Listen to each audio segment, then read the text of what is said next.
ಶ್ರೀನಿವಾಸಾಯ ತೇ ನಮಃ. ಲಕ್ಷ್ಮೀ ರಮಣ ಗೋವಿಂದ. ಬಸ್ ಇಷ್ಟು ಹೇಳಿದ್ರೆ ಸಾಕು ನೋಡಪ್ಪ, ಎಲ್ಲ ಗೆದ್ದು ಬಿಡ್ತಾನೆ ಮನುಷ್ಯ. ಹಾ,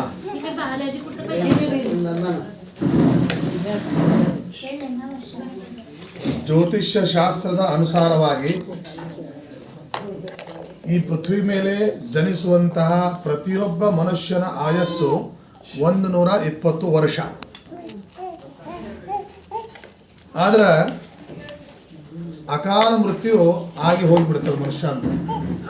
ಅಕಾಲ ಮೃತ್ಯು ಇದರ ಅರ್ಥ ಏನು ಅಂದ್ರೆ 120 ವರ್ಷ ಆಯುಷ್ಯ ಅವ ಬದುಕುವುದಿಲ್ಲ. ಹಾಗಾದ್ರೆ ಪ್ರಾರಬ್ಧದಾಗ ಅಷ್ಟೇ ಆಯುಷ್ಯ ಅದ ಏನು ಅಂತ ಪ್ರಶ್ನೆ ಬರ್ತದೆ. ಪ್ರಾರಬ್ಧದಾಗ ಅಷ್ಟೇ ಆಯುಷ್ಯ ಇಲ್ಲ, ಆಯುಷ್ಯ 120 ವರ್ಷನೇ ಇರ್ತದೆ.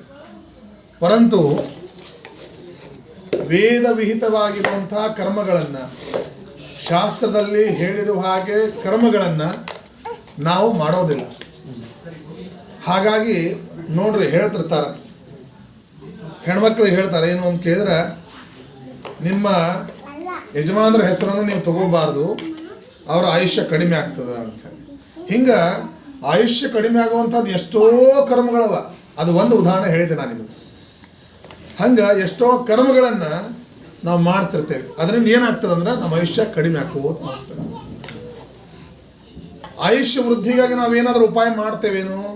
ಏನು ಮಾಡಂಗಿಲ್ಲ. ಮುಖ್ಯವಾಗಿ ಪ್ರತಿನಿತ್ಯವೂ ಸಹ ಅವರ ವೈಯಕ್ತಿಕವಾಗಿ ನಿತ್ಯ ಕರ್ಮಗಳನ್ನು ಮಾಡಬೇಕು ಅಂತ ಹೇಳಿದ್ದಾರೆ. ಪಂಚಯಜ್ಞಗಳನ್ನು ಮಾಡಬೇಕು ಅಂತ ಹೇಳಿದ್ದಾರೆ. ಸಂಧ್ಯಾ ವಂದನೆ, ದೇವರ ಪೂಜಾ, ಅಗ್ನಿ ಕಾರ್ಯ, ಬ್ರಹ್ಮಯಜ್ಞ, ವೈಶ್ವದೇವ, ಇವು ಪಂಚಯಜ್ಞಗಳೆಲ್ಲ.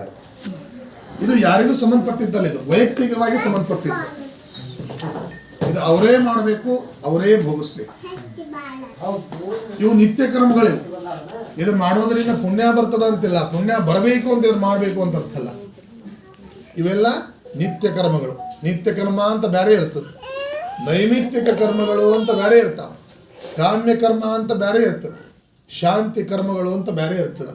ಪುಣ್ಯ ಸಂಪಾದನೆಗಾಗಿ ಬೇರೆ ಅನುಷ್ಠಾನಗಳನ್ನು, ಉಪಾಸನೆಗಳನ್ನು, ಕರ್ಮಗಳನ್ನು ಬೇರೆ ಹೇಳಿರ್ತದೆ.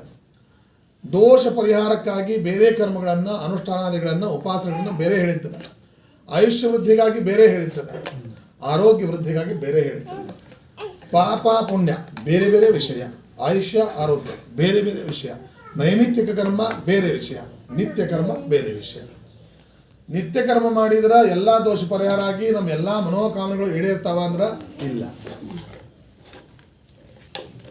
ನೈಮಿತ್ತಿಕ ಕರ್ಮಗಳನ್ನು ಮಾಡಿದ್ರೆ ಏನು ಸಿಗ್ತದೆ ಅಂತಂದ್ರೆ ಪುಣ್ಯ ಸಂಪಾದನೆ ಆಗ್ತದೆ. ನಿತ್ಯ ಕರ್ಮ ಅಂತಂದ್ರೆ ನಾ ಹೇಳಿದೆ, ಸಂಧ್ಯಾ ವಂದನೆ, ದೇವರ ಪೂಜೆ ಇತ್ಯಾದಿ ಎಲ್ಲ ಅಂತ.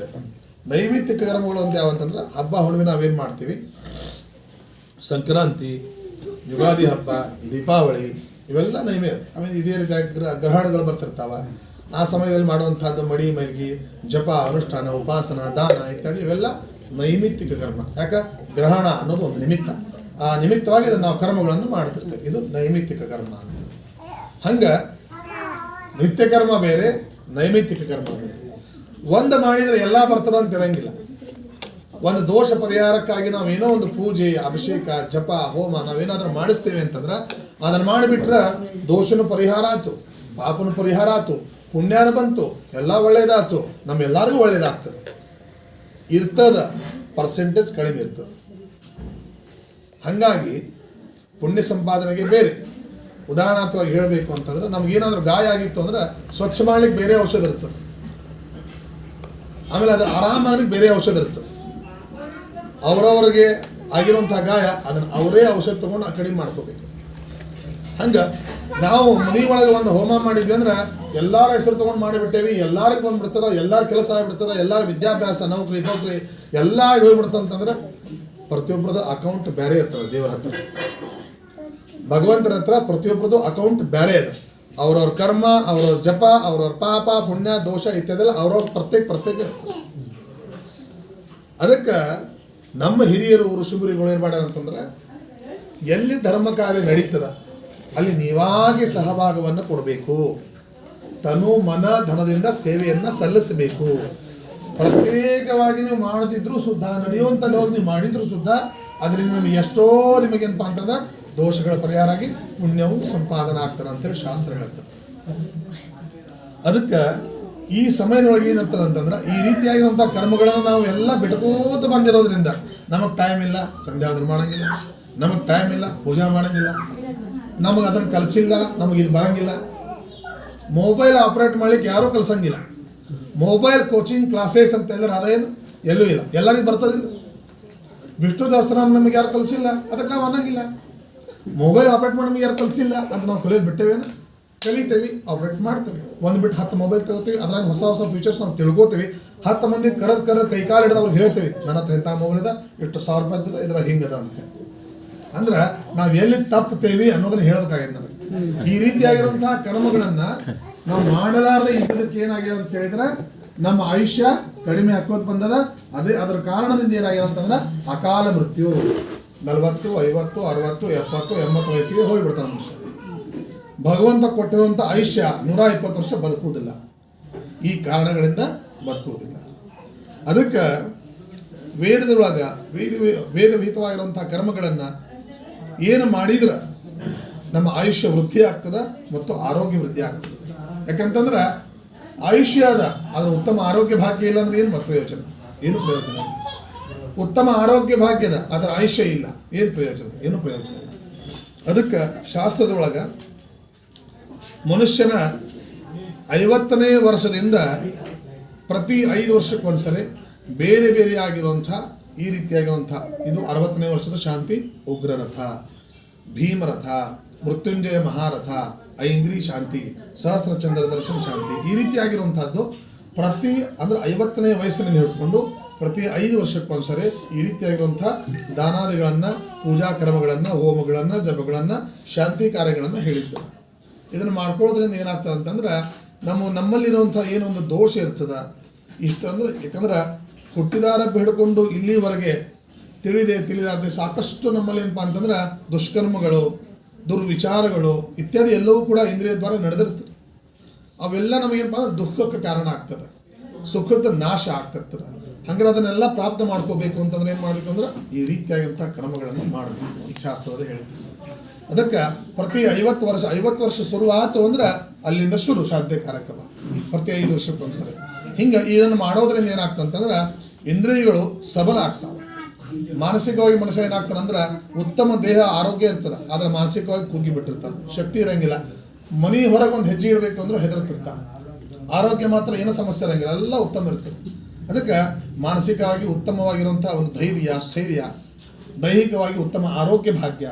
ಅದೇ ರೀತಿಯಾಗಿ ಮನೆಯೊಳಗೆ ಮಕ್ಕಳು, ಮೊಮ್ಮಕ್ಕಳು, ಹಳೆಯಂದರು, ಸುಶಂದರು ಎಲ್ಲವೂ ಕೂಡ ನೋಡ್ರಿ, ಈಗ ವಿಷ್ಣು ಸಹಸ್ರನಾಮ ಮಕ್ಕಳು ಅದರೊಳಗೆ ಬಂತು ಸುತಂತು ಸ್ತಂತು ವರ್ಧನ ಅಂತೇಳಿ. ತಂತು ಶಬ್ದದ ಅರ್ಥ ಏನು ಅಂದ್ರೆ ವಂಶ ವೃಕ್ಷ ಅಂತ ಅರ್ಥ. ವಿಷ್ಣು ಸಹಸ್ರನಾಮ ಬರ್ತದೆ ಹೇಳ್ತಾರೆ. ಸುತಂತು ಅಂದ್ರೆ ತಂತು ಅಂತಂದ್ರೆ ವಂಶ ವೃಕ್ಷವನ್ನು ಬೆಳೆಸಿಕೊಡುವಂಥ ಮಹಾವಿಷ್ಣು ಪರಮಾತ್ಮ ಅಂತ ಅರ್ಥ. ಹಂಗೆ ಸುತಂತು ತಂತುವರ್ಧನ, ತಂತು ಅಂದ್ರೆ ಈ ವಂಶ ವೃಕ್ಷವನ್ನು ವಂಶವೃದ್ಧಿಯನ್ನು ಮಾಡಿಕೊಡುವಂತಹ ಅಂಥೇಳಿ. ಅದಕ್ಕೆ ಇದೇನಾಗ್ತದೆ ಅಂತ ಕೇಳಿದ್ರೆ ವಯಸ್ಸಾದ ಮೇಲೆ ಇವೆಲ್ಲವೂ ಕೂಡ ಸಮಸ್ಯೆ ಆಗ್ತವೆ. ನಮಗೆ ಮಕ್ಕಳಾಗ್ಯದ, ಮಕ್ಕಳಿಗೆ ಲಗ್ನ ಆಗ್ಯದ, ಪರಂತು ಮೊಮ್ಮಕ್ಕಳಾಗ್ಯದ. ಈ ರೀತಿಯಾಗಿರುವಂಥ ಸಾಕಷ್ಟು ವಿಷಯಗಳಿರ್ತಾವೆ, ಕೊರತೆಗಳಿರ್ತಿರ್ತಾವೆ. ಎಲ್ಲವನ್ನು ಕೂಡ ತುಂಬಿ ತೆಗೆಯುವಂಥ ಕೆಲಸ, ಕಾರ್ಯ, ಅನುಷ್ಠಾನ ಅಂತಂದ್ರೆ ಈ ರೀತಿಯಾಗಿರುವಂಥ ಅನುಷ್ಠಾನ ಆಗಿರುವಂಥ. ಮತ್ತು ಇನ್ನೊಂದು ಹೆಂಗಿರ್ತದೆ ಅಂತಂದ್ರೆ ಈ ರೀತಿಯಾಗಿರುವಂಥ ಕರ್ಮಗಳನ್ನು ಮಾಡಬೇಕು ಅಂತಂದ್ರೆ ಏನು ಮಾಡಬೇಕು ಅಂದ್ರೆ ನಮಗೆ ಕೇವಲ ಪ್ರವೃತ್ತಿ ಮಾತ್ರ ಆಗ್ತದೆ. ಮಾಡಬೇಕು ಅಂತ ಮಾತ್ರ ಪ್ರವೃತ್ತಿ ಆಗ್ತದೆ, ಆದರೆ ಅದು ಕಾರ್ಯ ಸ್ವರೂಪದಾಗ ಬರುವುದಿಲ್ಲ. ಯಾಕಂತಂದ್ರೆ ಆ ದೇವರ ಕಾರ್ಯ ಅಷ್ಟು ಸಹಜವಾಗಿ ಬುದ್ಧಿ ಮನಸ್ಸು ಅದಕ್ಕೆ ಮಣಿಯುವುದಿಲ್ಲ.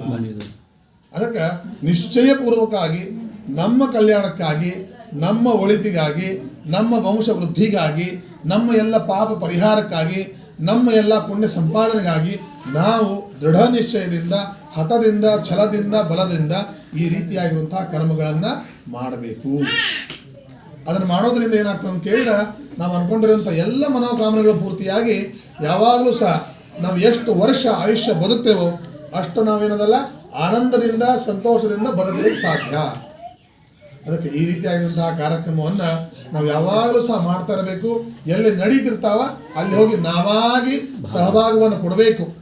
ನಮಗೆ ಬುದ್ಧಿ ಕೊಟ್ಟಾನ ಭಗವಂತ, ಸಂಸ್ಕಾರವನ್ನು ಕೊಟ್ಟಾನ, ತಿಳುವಳಿಕೆ ಕೊಟ್ಟಾನ. ನಾವಲ್ಲಿ ಹೋಗಿ ನಮಗೇನು ಯಾರು ಹೇಳ್ಬೇಕಂತಿಲ್ಲ, ಇಂಥ ಕೆಲಸ ಮಾಡೋ ದೇವ್ರಿಗೆ ಹೋಗಿ ನಮಸ್ಕಾರ ಮಾಡು ಅಂತ ಹೇಳಿ. ಜನ ಎಲ್ಲ ಇಲ್ಲಿ ಬಂದು ಕೂತಿರ್ತಾರ, ಇಲ್ಲೇ ನಾವು ದೇವತಾ ಆವಾಹನ ಮಾಡಿ ಸ್ಥಾಪನೆ ಮಾಡಿರ್ತೇವೆ. ಅಲ್ಲಿ ಇಲ್ಲಿ ಬಂದು ಯಾರಿಗೂ ನಮಸ್ಕಾರ ಮಾಡಬೇಕು ಅನ್ನೋ ಮನೋಭಾವನೆ ಬರೋದಿಲ್ಲ. ಇದನ್ನು ನಾವಾಗಿ ತಿಳ್ಕೊಂಬಂದು ಮಾಡಬೇಕು. ನೀವು ಬಂದು ನಮಸ್ಕಾರ ಮಾಡೋದ್ರಿಂದ ನಿಮ್ಮಲ್ಲೇ ಪುಣ್ಯ ಹೆಚ್ಚಿಗೆ ಆಗ್ತದೆ, ನಿಮ್ಮಲ್ಲಿರೋದ ದೋಷ ಪರಿಹಾರ ಆಗ್ತದೆ, ನಿಮಗೆ ಒಳ್ಳೆಯದಾಗ್ತದೆ. ಇಲ್ಲಿ ಯಾರು ಕಾರ್ಯಕ್ರಮ ಆಯೋಜನೆ ಮಾಡಿದ್ರೆ ಅವ್ರಿಗೆ ಆಗುವುದಿಲ್ಲ. ಹಾಗಾಗಿ ಈ ರೀತಿಯಾಗಿರುವಂತಹ ಕರ್ಮವನ್ನು, ಅನುಷ್ಠಾನಾದಿಗಳನ್ನು, ಉಪಾಸನೆಗಳನ್ನು, ಜಪ, ಯಜ್ಞ, ಹೋಮ ಇತ್ಯಾದಿ, ಬ್ರಾಹ್ಮಣ ಸೇವಾ, ಗೋ ಸೇವಾ, ಬ್ರಾಹ್ಮಣ ಸುವಾಸಿನಿ ಪೂಜಾ, ಅನ್ನದಾನ, ದಕ್ಷಿಣಿದಾನ ಎಲ್ಲವನ್ನೂ ಸಹ ಈ ಒಂದು ನಿಮಿತ್ತದಿಂದ ಮಾಡಬೇಕು ಅಂತಿರ್ತಾರೆ. ಇದನ್ನು ಮಾಡಿದರೆ ಇವೆಲ್ಲವೂ ಕೂಡ ಆಗ್ತವೆ. ಮತ್ತು ಯಾವಾಗಲೂ ಸಹ ಹೆಂಗತ್ತಂತಂದ್ರೆ ಅಭಿಷೇಕ ಮಾಡಿದರೆ ಅಭಿಷೇಕದ ಒಳಗೆ ಯಾವಾಗ ಕೂಡ ಪಾರಾಯಣಕ್ಕೆ ಬಹಳ ಮಹತ್ವ. ಕಾಮ್ಯ ಕರ್ಮವನ್ನು ಮಾಡಿದ್ರೆ ಅದರೊಳಗೆ ಏನಂತಂದ್ರೆ ನಾವು ದಾನಾದಿಗಳೇ ಮಹತ್ವ. ಅಂದರೆ ಇದು ಕಾಮ್ಯ ಕರ್ಮ ನಾವು ಮಾಡಕತ್ತಿರೋಂಥ ಶಾಂತಿ ಕರ್ಮ.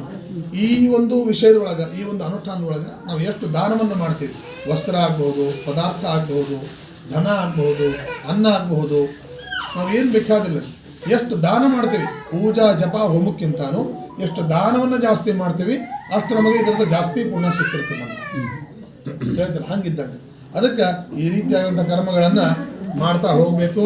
ಇದರಿಂದ ನಮ್ಮ ಕಲ್ಯಾಣವನ್ನು ನಾವೇ ಮಾಡ್ಕೋಬೇಕು, ಇದು ಬೇರೆ ಯಾರು ಮಾಡಿ ಬರಂಗಿಲ್ಲ. ಈ ರೀತಿಯಾದ ಕರ್ಮಗಳನ್ನು ನಮ್ಮ ಪ್ರಕಾಶ ಕೃಷ್ಣರಾವ್ ಕಾಸ್ನಿಸ್ ಅವ್ರೇನಪ್ಪ ಅಂದ್ರೆ ಮಾಡ್ಕೋಬೇಕು ಅಂತ ಹೇಳಿ ನಿಶ್ಚಯ ಮಾಡಿದ್ರು.